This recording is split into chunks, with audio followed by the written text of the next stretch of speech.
Subramaniam thought for the டே. அனைவருக்கும் உற்சாகமான காலை வணக்கம். அறநெறி தலைப்பு உறவு. உறவுகளை விட்டு கொடுக்காமலும் உறவுக்குள் விட்டு கொடுத்தலும் இருந்தால் உங்களை கண்டு இந்த உலகமே வியக்கும்.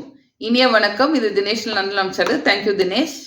ஒரு அம்மாவுக்கு ரொம்ப உடம்பு சரியில்லை, ஒரு மாதிரி ரொம்ப டல்லாயிடுறாங்க.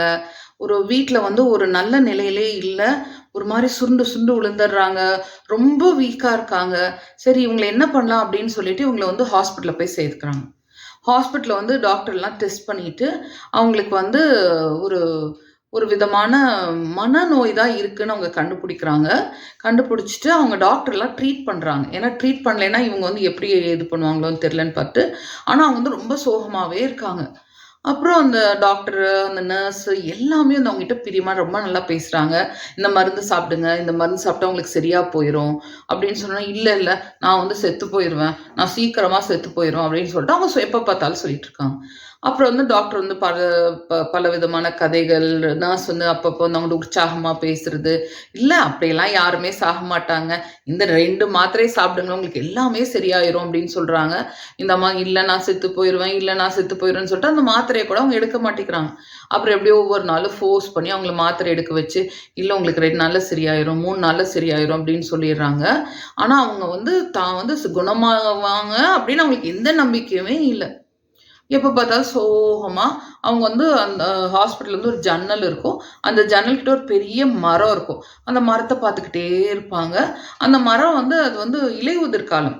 அப்போ ஒவ்வொரு இலையாக அதில் உழுந்துட்டே இருக்கும்.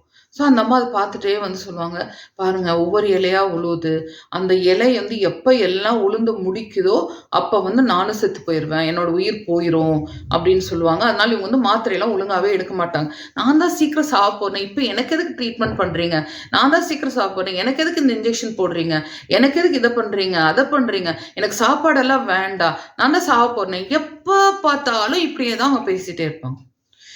ஆனாலும் அவங்களுக்கு அந்த கூட இருந்த நர்ஸு, அவங்க டாக்டருக்கெல்லாம் தெரியும் இது சரியாக போயிடும் அப்படின்னு தெரியும். அவங்க எந்த மனசுமே விடாமல் சலிச்சுக்காம அவங்கள ரொம்ப பிரியமாகவே பார்த்துட்டே இருக்காங்க. அதெல்லாம் ஒன்றும் இல்லைங்க, நீங்கள் ரொம்ப நாளைக்கு இருக்க போகிறீங்க, ரொம்ப நாளாக இருக்க போகிறீங்க அப்படின்னு சொல்லிகிட்டே இருக்காங்க. ஆனாலும் இந்த அம்மா அந்த மரத்தை பார்த்துட்டே உட்காந்துருப்பாங்க. ஸோ அந்த மரம் என்னாச்சுன்னா கொஞ்சம் கொஞ்சமாக இலை அப்படியே கொட்டவே ஆரம்பிச்சிருக்கு. கொட்ட இந்த அம்மா டெய்லி அதே புலம்புவாங்க. பாருங்க இத்தனை இலை விழுந்துருச்சு, அப்போனா எனக்கு இவ்வளோ காலம்தான் இருக்கு, இத்தனை இலை நேற்று 10 இலை விழுந்துருச்சு, அப்போ எனக்கு இன்னும் 10 நாள் குறைஞ்சிருச்சு என் வாழ்க்கையில், இங்கே இருக்கிற இத்தனை இலை விழுவும் போது நான் செத்து போயிடுவேன், நான் செத்து போயிடுவேன், நீங்கள் வீடுக்கெல்லாம் சொல்லிடுங்க, நீங்கள் எல்லாம் ரெடி ஆயிருங்க, அது வரை நீங்கள் எனக்கு எதுவும் பண்ணாதீங்க. எப்போ பார்த்தாலும் இந்த அம்மா இதே தான் சொல்லிட்டு இருப்பாங்க. அப்புறம் எல்லா இலையும் அந்த மரத்துலேருந்து உழுக ஆரம்பிச்சிருச்சு. உழுக கடைசியாக ஒரே ஒரு பச்சை இலை இருக்கு. அந்த பச்சை இலையை அம்மா பார்த்துட்டே இருப்பாங்க. ஓகே, இந்த இலை எப்போ உழுகுதோ அன்னைக்கு நான் செத்து போயிடுவேன் அப்படின்னு அந்த அம்மா உறுதியாக இருக்காங்க. ஸோ அந்த அம்மா என்ன பண்ணுறாங்கன்னா, அந்த ஒரு இலை இருக்கிறத நோட் பண்ணிகிட்டே இருக்காங்க. மித்த இலையெல்லாம் காஞ்சு போயிடுச்சு, ஆனால் இந்த ஒரு இலை மட்டும் பச்சையாக இருக்குது. பச்சையாக இருக்கணும்னா அப்போ அந்த இலை இப்போ நிறைய இருந்த இலை குறைஞ்சு 4 இலை 5 இலை இருக்கும், அப்போ 3 இலை இருக்கும், ஸோ 2 இலை இருக்கும், கடைசியில் ஒரே ஒரு இலை மட்டும் இருக்கும். ஸோ அந்த அம்மா சொல்லுவாங்க, நாளைக்கு அந்த இலை உளுந்தோடனே நானும் நாளைக்கு செத்து போயிடுவேன் அப்படின்னு சொல்கிறாங்க. செத்து போய்ட்டு அப்புறம் அந்த அம்மா அப்படியே மாத்திரைலாம் கொடுத்து தூங்க வச்சிடறாங்க. காலையில் எந்திரிச்சோன்னே அந்த அம்மா ரொம்ப ஆர்வமாக போய் பார்க்குறாங்க. போய் அந்த மரத்தை பார்க்கும்போது அந்த மரத்தில் அந்த இலை இருக்குது. அந்த இலை இருந்தோடனே இந்த அம்மாவுக்கு ஒரே சந்தோஷம்.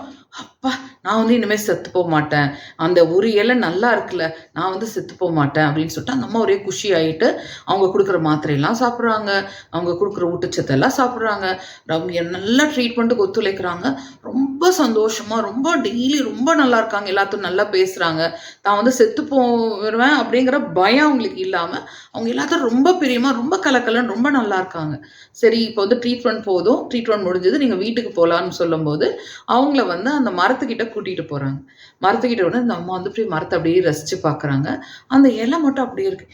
எப்படி இந்த இலை மட்டும் காயாமல் இருக்குது, மற்ற எல்லா இலையும் உதிர்ந்துருச்சு, இந்த இலை மட்டும் எப்படி இருக்குது, நான் வாழணும்னு இந்த இலை இருக்கோ அப்படின்னு அவங்க சொல்கிறாங்க. அப்போ அவங்க சிரிச்சுட்டு அந்த இலையை எடுத்து இவங்க கையில் கொடுக்குறாங்க. கையில குடுத்தோனே பார்த்தா, அது வந்து ஒரு பிளாஸ்டிக் இலை. ஒரு பிளாஸ்டிக் இலைய அவங்க என்ன பண்ணியிருக்காங்க, இந்த நர்ஸ் வந்து இவங்க வந்து இப்படி ரொம்ப வருத்தமா இருக்காங்க, ரொம்ப சோகமா இருக்காங்கன்னு சொல்லிட்டு, ஒரு ஓவியர கூப்பிட்டு ஒரு பிளாஸ்டிக் இலையில அந்த மாரி நேச்சுரலா இருக்கிற மாரி பிளாஸ்டிக் இலைய பண்ணி, அத வந்து அந்த மரத்து மேல ஒட்டி வச்சிருக்காங்க. ஸோ இவங்க வந்து என்ன பண்ணா, அந்த இலைய பார்த்து வந்துடு புத்துணர்ச்சியா வந்துடுறாங்க இல்லையா? அப்புறம் இவங்களுக்கு வந்து புரிஞ்சிருச்சு. ஓகே, நான் வந்து ரொம்ப அலட்டிக்கிட்டேன். நான் ரொம்ப நானே தேவையில்லாம சோகமா இருந்திருக்கேன். எனக்கு வந்து சும்மா ஒரு மன பிரச்சனை தான் இருக்கு. ஒரு சின்ன மாறுதல் நானா இப்படி நெனச்சிட்டு இருந்தேன். ஆனா அவங்க வந்து ஆர்ட்டிஃபிஷியலான ஒரு இலைய வச்சு கூட எனக்கு ஒரு நம்பிக்கை குடுக்க முடியும் அப்படின்னா, என்கிட்ட மாற்றம் பண்ணா எல்லாமே சரியா போயிரும்னு புரிஞ்சுட்டு அவங்க வந்து ஒரு மாரி சிரிச்சுட்டு அவங்க போயிர்றாங்க. இந்த கதை படிச்சு எனக்கு ரொம்ப பிடிச்சது. என்ன பிடிச்சதுன்னா, அவங்க வந்து மனசு விட்டுட்டாங்க. நம்ம செத்துப்போம் செத்துப்போம்ன்னு நச்சு பண்ணிட்டு இருக்காங்க. அப்பயும் கூட வந்த டாக்டரோ, கூட வந்த நர்ஸ் எல்லாமே அவங்க வந்து பொழைக்க வைக்கணும். அவங்க வந்து நல்லா தான் இருக்காங்க அப்படின்னு புரிஞ்சுகிட்டு, அதுக்கு வந்து கடைசியா ஒரு ஏற்பாடு பண்ணாங்க இல்லையா? அதுல வந்து ஒரு ஆர்ட்டிஃபிஷியல் லீஃப் வச்சது. இதுதாங்க ஃப்ரெண்ட்ஸ். நம்மள சுத்தி இருக்கவங்களுக்கு எல்லாமே சின்ன சின்ன பிரச்சனைகள் தான். அத சின்னதா தீர்க்கிறதுக்கு, சின்னதா ஒரு விஷயம் பண்ணா போதும். எல்லாமே சரியா போயிரும். அந்த சின்னதா பண்றதுக்கு நம்ம தவறும்போது தான் பிரச்சனைகள் பெருசா வருது.